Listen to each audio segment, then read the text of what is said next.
Welcome back to AM Northwest. A new adventure series for tweens and teens follows the misadventures of Milton and Marlowe in the afterlife. It's a place where Beelzebub is the school principal, Lizzie Borden teaches home ec, and Richard Nixon is in charge of ethics. And this morning we welcome the creator of Heck, Where the Bad Kids Go, local author Dale Basye. Hey, Dale, nice to have you here. Hi, thanks for having me. I think we know what Heck is, but why did you write Heck? What inspired you? Well, Heck is in a nutshell middle school, although it's a middle school overrun by demons and dead historical figures, apparently. And I wasn't a huge fan of middle school. It seemed like this place... Was anybody ever a fan of middle school? I don't know. I wasn't. Because it was a place where you're no longer this cute little adorable kid, but you're not treated with respect like a young adult, so you're sort of stuck in this maddening in-between place. It seems like an eternity. And so that influenced Heck. And also I was reading a lot of Dante's Inferno, and I think maybe, in retrospect, Pat Benatar's Hell is for Children must have been playing in the background. So the idea of like a hell light just for kids kind of bubbled up, a place where the souls of the darned toil for all eternity, or until they turn 18, whichever comes first. Yeah, there you go. Now, in Heck, there's certain circles, is that right? Yes, there's 9 circles of Heck, and Limbo is the first one in the first book. That's why it seems like detention. It just goes on and on and on. On and on. And the characters that you chose, Beelzebub, I think we get that, Lizzie Borden, Richard Nixon. So these are historical figures for the most part. Yeah, which is really fun, because it's nice to know that I'm creating this place where these people still live on in some way. And it gives me a lot of material to work with. Now, do you have a sibling? Because there's a... I don't have a sibling, and that's probably the aspect of Heck I'm most proud of, just being able to sort of feign knowledge of that sibling rivalry.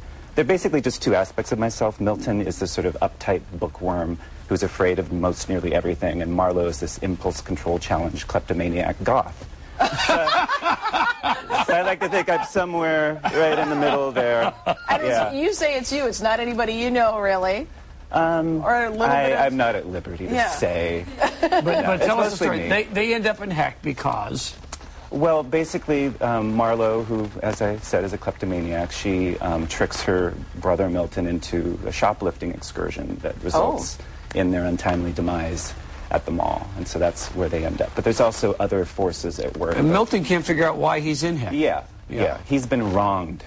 Yeah. Yes. And he's fighting to get out of it. Exactly. Yeah. Well, you pick the tell us the age group for this book, you think, that it's appropriate. The official line is 9 to 12, although I personally think it runs a little older. I would say maybe like 10 to 14. Yeah. Well, I think a little bit older they would understand some of the historical references that you make, which are brilliantly played out throughout the book. Thank you. And now, if you were in one of these circles, where would that you would be end up? really weird. I'd guess the circle for really, really old boys. But as a kid, I don't know. It seems like a very odd circle. Yeah, that would be very strange. That'd be very strange. But I don't know. There's Snivel for cynical, whiny kids. Kids who feel that not only the glass is half empty, but that someone's going to take their glass away from them at any point. So that's kind of a little how I'm made up. There's also Lipitor, which isn't a cholesterol drug. It's actually the circle of Heck for kids who sass back or who use words as weapons. Oh, Lipitor, gotcha. And words have gotten me in trouble before. Now, you're married and have a son. I do. Does your son play into this at all and have any influence? Well, I mean, he's pretty young. How old is he? He's 7. Okay. Augie, yes. I think he doesn't play necessarily into the material, but... Did he give you any inspiration? Well, I got into I rediscovered a lot of kids' literature when he was born, and we were reading him a lot of, like Roald Dahl, and I was just like, wow, Roald Dahl, I haven't read him in years. He's so wickedly funny, Now, the book it's a good book. It's fun for kids to read, and as a parent, you want your kids to read.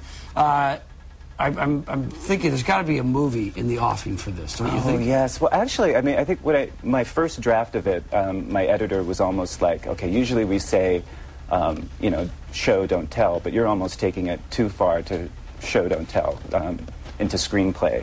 So I think I kind of visualized it first. So, yeah, I could definitely see it being some sort of Have you heard anything about that? No, not yet. Not it's kind of early. Yeah, but I'm sure after people see this show... It'll certainly be. That's right. Yeah. After they see this show, that's right. It's going to be huge. This is your first book. Yeah. And Random House picked this up. How incredible is that? Very. incredible. Yeah, I went to, there's a group called the Willamette Writers, and they have a conference every August. So I went there and went to a pitch session, and I thought, okay, well, the editor's going to say no, but I'll learn from, you know, her turning me down how to submit something in the future. But to my surprise, she was really into the concept. Well, it's a fresh approach to writing for kids and getting kids to read, and there will be a whole series of these books. So far we're lined up for 4, but I envision 9. So. Sure you do. I would envision 12 if I were you, and keep the checks coming in. The book is Heck, and we have more information on our website at KATU.com. And be hearing more and more about this book as time comes. And we also have a link from our website to your website. Yeah, where thebadkidsgo.com. All right, very good. All right, thanks for coming in, Dale. Thank you. Thanks for having me. All right, is there something you can do with disposable diapers besides